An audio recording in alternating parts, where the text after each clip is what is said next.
Bom, pessoal, na aula de hoje eu retomo o assunto de acústica. Vou começar essa aula falando sobre ressonância. Só para lembrar, a acústica estuda as ondas sonoras. Ondas sonoras são ondas mecânicas que se propagam por um determinado meio devido à elasticidade desse meio. Ou seja, as ondas de som, ondas sonoras, precisam de um meio que vibre, de material, de matéria em vibração. Por isso, o fenômeno da ressonância é fácil de explicar. Imagina só que você tem aqui um diapasão, que é um equipamento capaz de emitir uma nota pura. Você bate nesse diapasão A, ele vibra e emite uma nota pura que se propaga pelo ar e por essa caixa de ressonância aqui embaixo do diapasão. Se propaga ao redor deste diapasão A.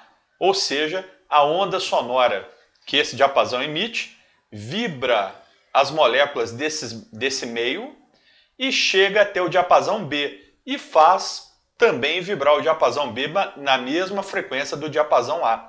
Então, sem você encostar no diapasão B, só encostando no A, você acabou causando uma vibração na mesma frequência em B, igualzinha à frequência de A. Ou seja, podemos dizer que A e B estão em ressonância. Olha só, a onda sonora emitida por A, vibrando as moléculas do meio ao seu redor, chegou até B, fez o diapasão B vibrar também e o diapasão B entrou em ressonância com A, vibrando na mesma frequência.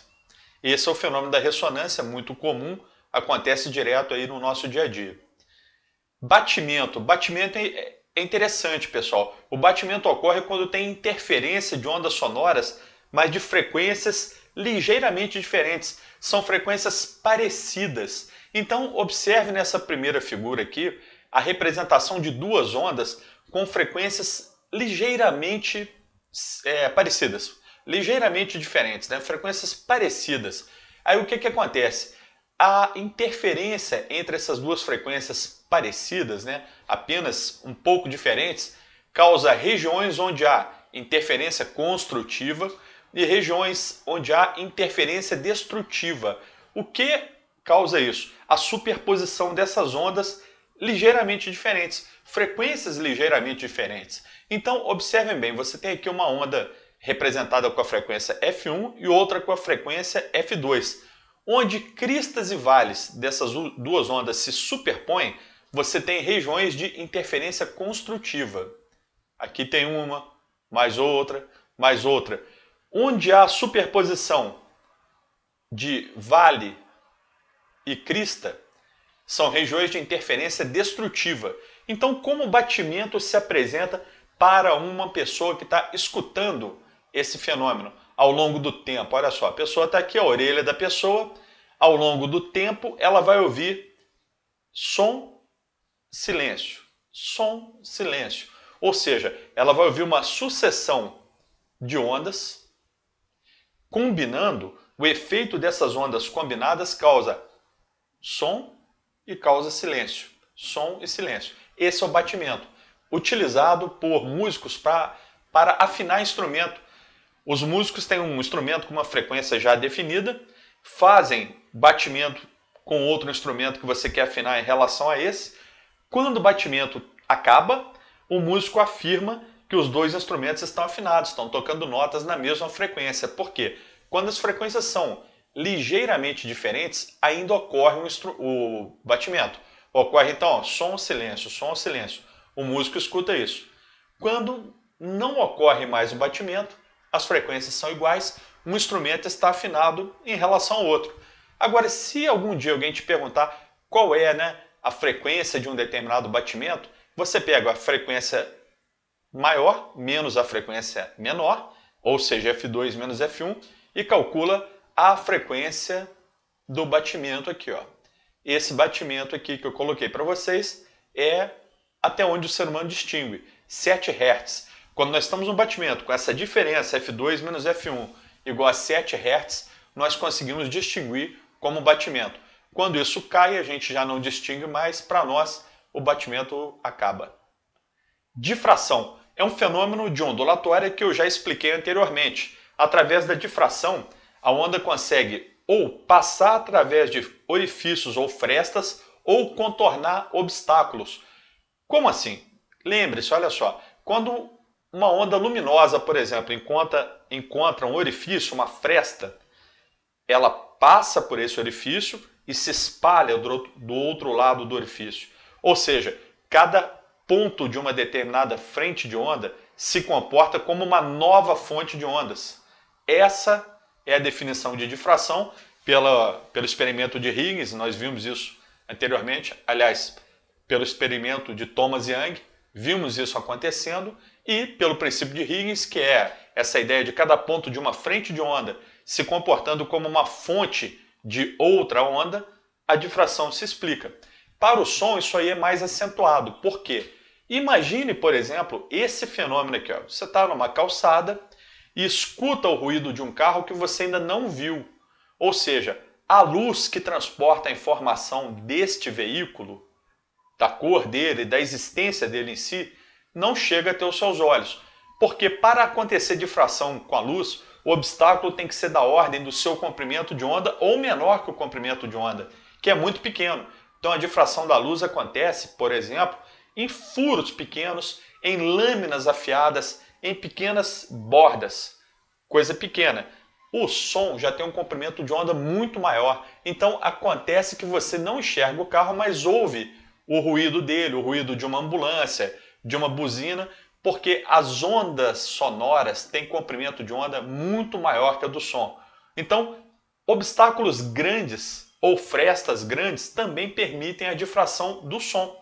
Não permitem a difração da luz, mas permitem a difração do som. Então, analisando a figura aqui, ó, esse carro emitindo ruído, quando as frentes de onda chegam até esse obstáculo, que é uma esquina, né? A quina de um prédio na esquina, pontos da frente de onda se comportam como fontes de onda, produzindo a difração que permite chegar o som do carro ou o ruído do carro, como queira, até o ouvido deste observador, que pode ser você numa esquina. Pode ser o que aconteceu aqui em casa agora. Eu estou no 5º andar de um prédio e escutei o som de uma ambulância passando longe daqui. Sofreu sucessivas difrações em vários obstáculos, inclusive na janela aqui do quarto onde eu gravo essa aula, e esse som chegou até o meu ouvido. Então, pessoal, difração de onda sonora é muito comum, é muito cobrado em prova e é um fenômeno fácil de compreender. Grandes obstáculos ainda permitem a difração de som, porque a onda de som varia, comprimento de onda da onda sonora, de 17 milímetros até 17 metros. Então o som encontra grande facilidade para se difratar. Reflexão do som. Acho que todo mundo já percebeu isso. É muito comum você ouvir o som refletido numa determinada parede. O som é emitido, propaga-se pelo ar, por exemplo, atinge a parede de um outro prédio ou de uma outra casa ou um muro e retorna até você. Então a reflexão do som, ela é muito comum no nosso dia a dia. Aqui mesmo nesse cômodo onde eu estou falando, aqui na minha casa, o som está refletindo em vários objetos aqui.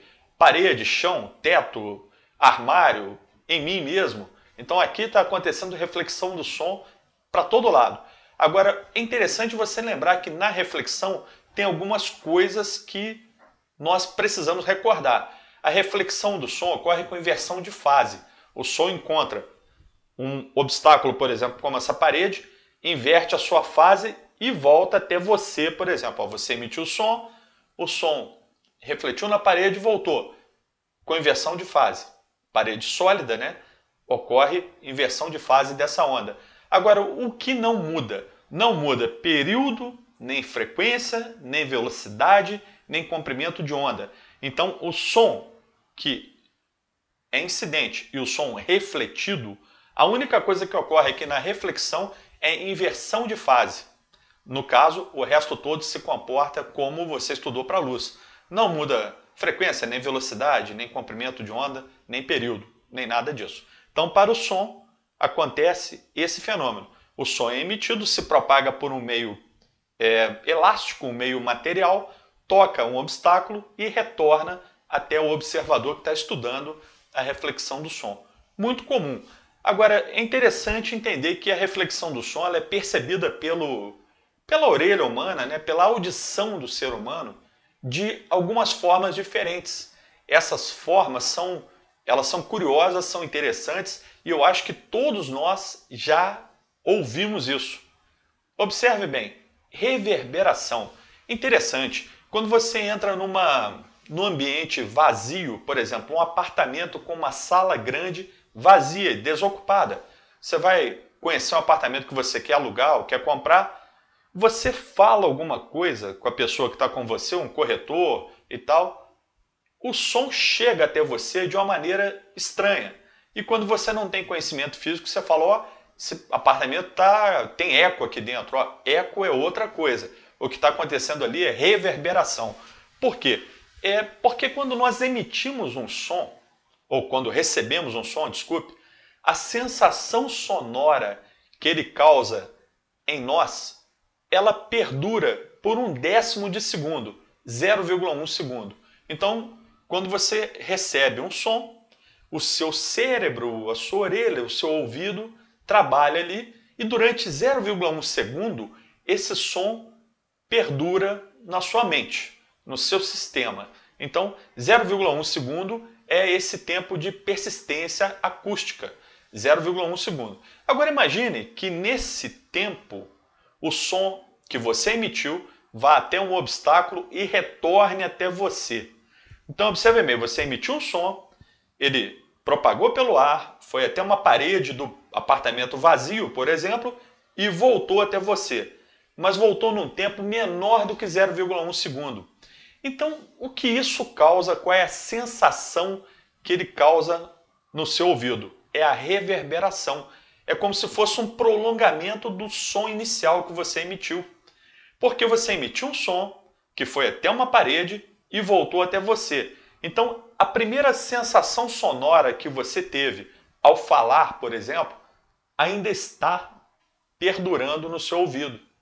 Ao mesmo tempo, o som que bateu na parede e voltou acaba se sobrepondo a esse que ainda está perdurando ali na sua audição, devido à persistência sonora. Então você acaba ouvindo um prolongamento do som direto. Esse prolongamento é chamado reverberação. Dá aquela sensação assim de um som mais amplo, né, mais forte, é a sensação talvez de cantar dentro de um banheiro, né, um banheiro grande assim, você falando, cantando, daquela reverberação, uma igreja, um apartamento, uma casa vazia, né?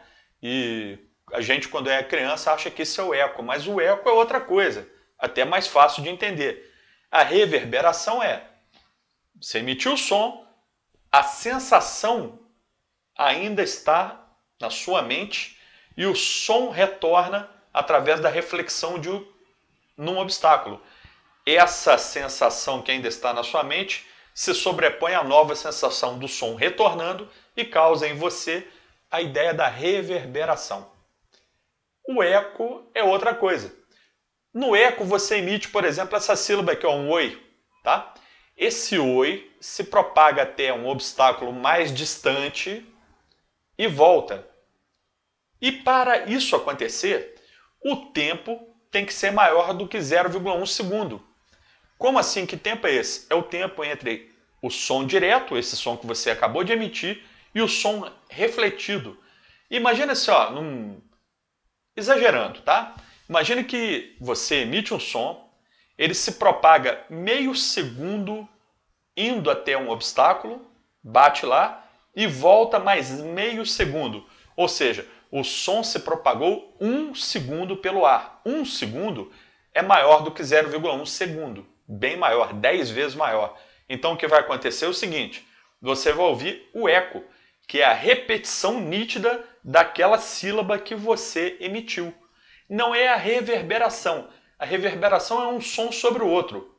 Dá aquela sensação de prolongamento do som inicial. O eco é o seguinte, você emite o som, ele morreu na sua mente. O som refletido volta e cria na sua mente de novo aquela sensação auditiva da sílaba que você emitiu. Então você fala aqui um oi, esse oi se desloca pelo ar, bate lá num prédio e volta até a sua orelha que vai ouvir oi de novo. Então esse é o eco.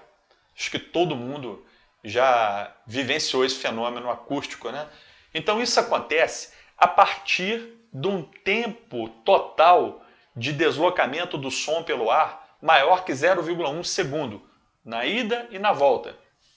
Eu estou falando do ar porque eu estou situando essa parte da aula para o ser humano no ar, falando no seu dia a dia ou emitindo sons no dia a dia, tá? Depois você vai ver comigo, até mesmo com exercício, que isso pode acontecer dentro da água também, no aparelho chamado sonar. É outra coisa, mas o princípio é o mesmo, tá? Então imagina só, para acontecer o eco é a partir de 0,1 segundo de tempo de ida mais tempo de volta de um som até um obstáculo. Eu vou substituir isso na equação da velocidade, ΔS sobre ΔT. Olha que interessante, a velocidade do som no ar pode ser considerada 340 metros por segundo. 2x é 2 vezes a distância até uma parede, até o obstáculo que você quer estudar para a produção de um eco. Então imagina só, a nota sonora, né? O som emitido sai da sua boca, percorre uma distância de x metros até uma parede, depois volta x metros até a sua orelha. Então, esse som percorre uma distância total 2x, num tempo total de 0,1 segundo. Então, 0,1 segundo é o limite entre a reverberação e o eco. Acima de 0,1 segundo, nós teremos eco. Então, olha só, resolvendo isso aqui, a gente encontra o seguinte: essa distância da pessoa até o obstáculo para começar a possibilidade de existir um eco tem que ser maior que 17 metros. Então, em 17 metros ainda é reverberação. 17,1 pouquinho já teremos o eco. 17 metros também coincidentemente, o tamanho da maior onda, do maior comprimento de onda que o ser humano consegue escutar, tá? 17 metros. Então, se o obstáculo estiver 17 metros além de você, você conseguirá ouvir um eco, que é o retorno do som distinto até a sua orelha, tá? Falei anteriormente, quando você vai numa casa vazia, é comum você ouvir reverberação, porque dificilmente uma casa vazia tem um cômodo com 17 metros de comprimento.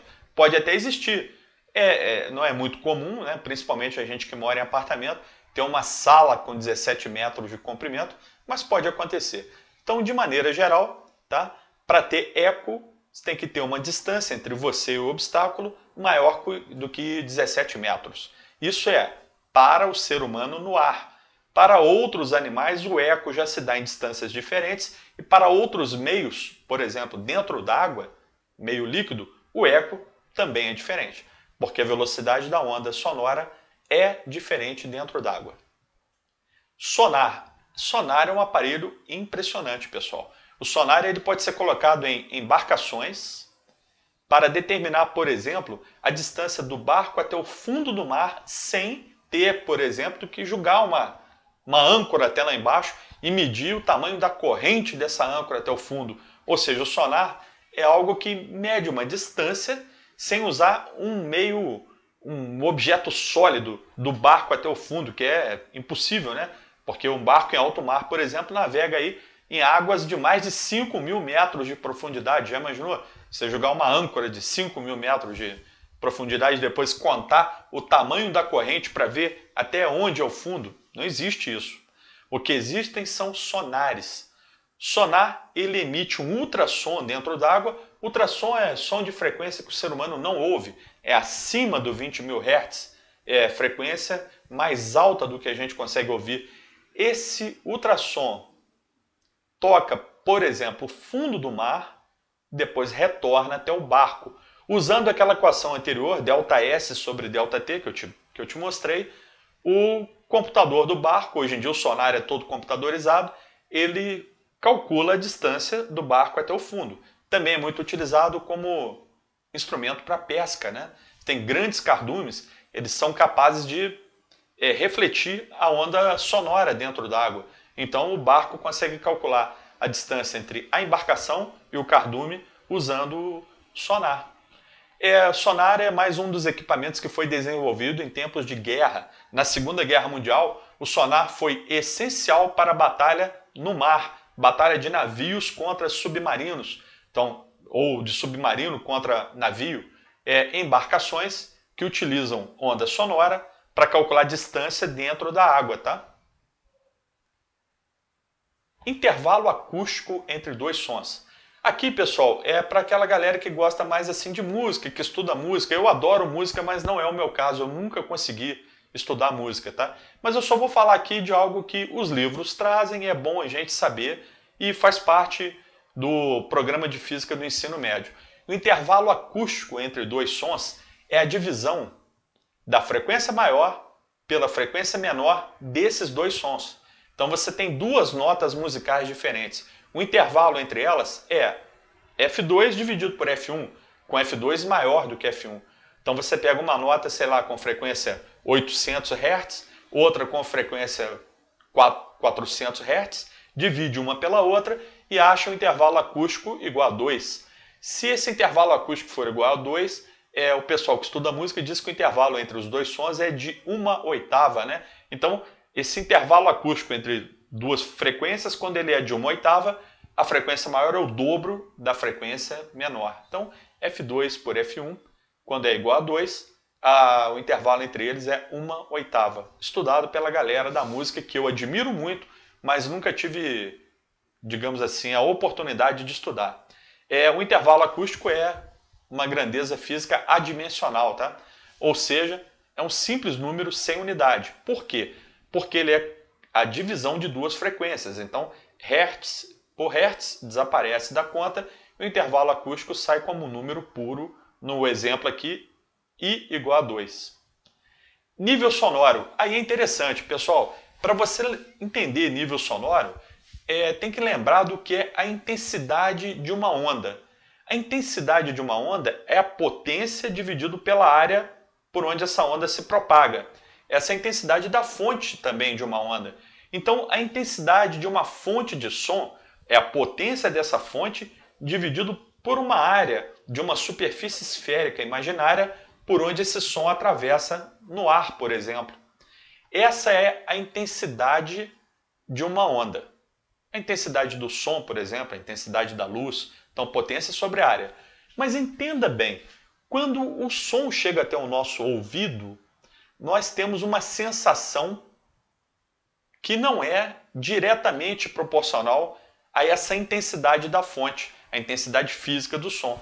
Então, por exemplo, se a sua fonte tem uma intensidade X e você dobra essa intensidade para 2x, o nosso ouvido não percebe esse nível de som como o dobro. Ele percebe numa escala logarítmica. Então, é uma escala que segue um determinado padrão de logaritmo de base 10. E para você entender bem isso, é interessante saber o que é nível sonoro. O nível sonoro que o ser humano percebe é o logaritmo, né? Na base 10, da intensidade de uma determinada onda sonora, emitida por uma determinada fonte, dividida por uma intensidade mínima de referência, chamada I0, que é a menor intensidade que a orelha humana consegue ouvir, que é 10 elevado a menos 12 watts por metro quadrado. Então, o nível sonoro que um observador capta num determinado momento, e ele compreende esse nível sonoro, é o logaritmo, na base 10, de I sobre I0. O que é I? I é a intensidade da onda sonora, ou da fonte que emitiu aquela onda, num determinado experimento ou numa determinada situação física. Por exemplo, você está num show de rock, tem uma intensidade de ondas sonoras ali, uma intensidade física. Você pega essa intensidade I, divide por I0. Com o log na frente, você acha o nível sonoro. O nível sonoro que o ser humano capta e o cérebro entende naquele momento ali. A unidade disso aqui é Bell, homenagem a Alexander Graham Bell, um escocês naturalizado americano que foi o inventor do telefone, grande estudioso de acústica, né, do século XIX. Só que a unidade Bell, ela não é tão interessante para estudar um nível sonoro.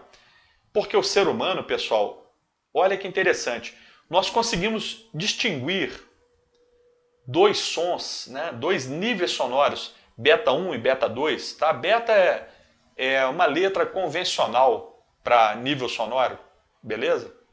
Mas pode usar N também, N maiúsculo, qualquer coisa. Beta 1 e beta 2, nós só conseguimos distinguir esses dois níveis sonoros diferentes se a diferença entre eles for maior ou igual a 0,1 Bel, ou seja, 1/10 do Bel. 1/10 do Bel é chamado de 1 decibel. Então, nós usamos atualmente a unidade decibel, que é um submúltiplo do Bel, mas na prática, no dia a dia, para medir, por exemplo, poluição sonora, né? Níveis sonoros que causam problemas ao ser humano. Um show de rock muito alto, uma fábrica, um barulho assim intenso, turbina de jato, coisa desse tipo, é tudo medido em decibel. Então, decibel é o nível sonoro no nosso ouvido, nossa orelha, tá? E ele é definido assim. Lembra que o nível sonoro é o log de I, I é a intensidade daquela onda que você está estudando, por I0, I0 é a intensidade mínima que nós conseguimos ouvir, mas a gente coloca o 10 aqui na frente para converter isso para decibel. Então, essa equação aqui é a que nós precisamos saber para nível sonoro em prova, em concurso, Enem, PISME, SpaceX, coisa desse tipo, tá, pessoal? ITA, IME. Então, 10 log de I sobre 0. O que é I? I é a intensidade da onda em estudo na situação física proposta e 0 não é para você decorar, é a intensidade mínima sonora que o ser humano consegue ouvir. Então, o nível sonoro é calculado em decibéis desse jeito aqui. 10 log de I sobre I0. A resposta sai em decibel, tá? E o plural pode ser decibéis. Tem gente que fala decibéis. Decibéis é o mais utilizado hoje. E se não quiser falar o plural, também nem precisa, tá? As unidades físicas podem ser faladas no singular, não tem problema nenhum. Isso aqui não é uma palavra da língua portuguesa, isso é só uma unidade física, ok? Ô pessoal, então é isso. Muito obrigado pela atenção e até a próxima aula.